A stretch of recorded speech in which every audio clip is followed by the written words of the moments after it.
Hi everyone. I'm really tired again.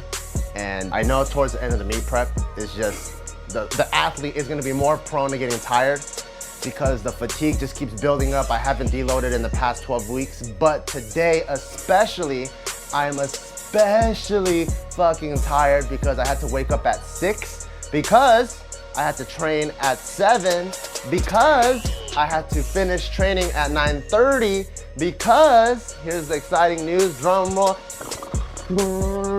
It's because I'm getting ICL surgery. So ICL is a form of eye correction, and instead of LASIK where they use a laser and they kind of scratch off your cornea and reshape your lens, what ICL does is they poke a hole in the front of your lens and then they stick an actual lens in there, so it's actually reversible. And I went with this correction just because it is reversible, and later on if my eyes do get worse, I do have the option of getting LASIK, but that's besides the point. The main thing is my eye surgery appointment's at 11 o'clock, and I've been contemplating all last week, should I just skip it because I know that after my eye surgery I can't train for the next couple of days, and 11 o'clock is kind of early. Should I just skip deadlifts? But you know what, I gotta fucking meet prep, so I gotta do whatever I have to do to make sure I stay on track. So this morning I woke up at 6, still came in the gym, was tired as a motherfucker, drank an entire cup of coffee, had some sips of Gibbons Monster, and I'm like, I gotta get the work done.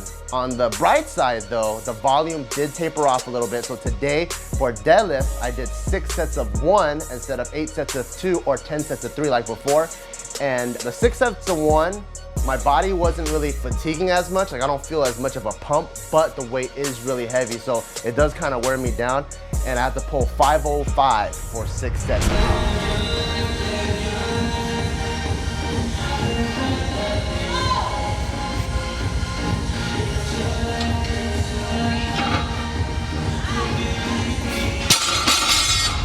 So it's getting pretty fucking heavy, but I'm really happy because although the 505 does feel like shit and it feels slow to me, when I look at the footage, the 505 is still faster than the 495 that I pulled before when I pulled 585. So that tells me that I am probably stronger than I was before, and this is without a deload, without tapering, and my body is completely fatigued, and I still feel the residue from doing the stiff legged on Friday, so my lower back is still kind of sore. Every time I pull, I feel the soreness. I kind of have to power through it. So everything, although my body feels like shit and I have all the symptoms of my body breaking down, mentally I know that this training is working and I probably will be able to pull some big numbers at the meet, hopefully 600, because that's my lifetime goal. But anything past my last meet PR, I'm happy with. At my last meet, I pulled 550, so anything over 550 at a meet, I'll be really happy.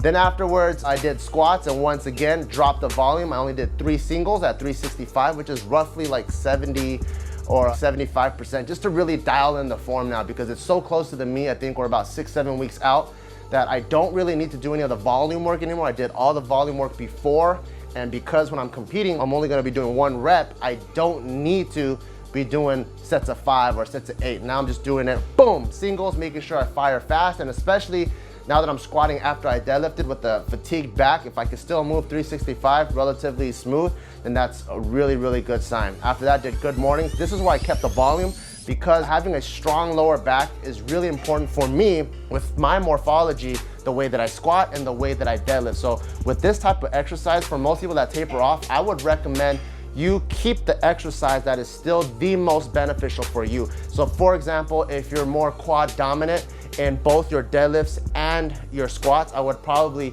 keep the quads going because you gotta keep those really strong. And then when you take it away, it's gonna overcompensate and get really strong. So for me, if you've seen my old videos, I used to squat good morning style. I had no quads. And when I pull from almost a stiff-legged position because I'm all back, because I have long femurs as well. So having a strong back is really important to me, so I keep the good mornings there, but I did taper the weight down a little bit. In about 2 weeks though, those good mornings will be completely gone, just so I can get my body as fresh as possible.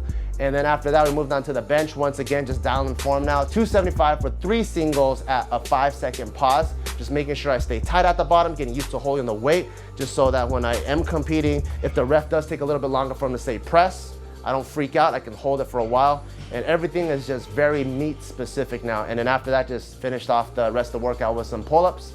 And that's it for this episode. Peace. We also dropped 3 new really dope colorways. I'm wearing one of them right here, so make sure you go check that out at barbellbrigade.com. The link is in the description below, and there's probably an annotation floating around somewhere too.